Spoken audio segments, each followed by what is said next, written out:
On April 4th, 1991, Angela Hammond was kidnapped from a payphone in the middle of her town in Clinton, Missouri. She was planning on meeting up with her boyfriend later that night, and she noticed a strange truck driving around the block, so she called him. While at the payphone, the guy driving the truck stops, walks up to the payphone next to her, and then goes back to his truck. While he's there, he starts looking around with something like a flashlight. So her boyfriend suggests asking him if he wanted to use the payphone. Maybe the payphone next to her was dead. That's when all of a sudden her boyfriend hears screaming of her being kidnapped by a bearded man. So he immediately runs out of his house. He's 7 blocks down the road, jumps in the car, and takes off after her. He actually gets to her, drives past her, and hears her screaming his name out of the truck. The truck is heading the opposite direction. He does a U-turn, and as he does a U-turn, the truck breaks down that he's in. And that was the last anybody had ever seen of Angela Hammond, who was at the time 4 months pregnant.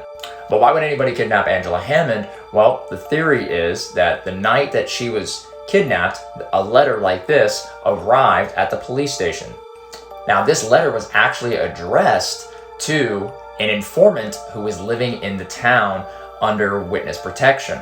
And it says, "Hello, we know who you are. People like you deserve what you get. We know where your foxy daughter is at. She will see us soon. Our deepest sympathy in her further loss." I assume they assume related to the mother as well. Ironically, the informant's daughter and the informant's wife's name were also Angela. So this could be one of those cases of mistaken identity, and it has still to this day never been solved.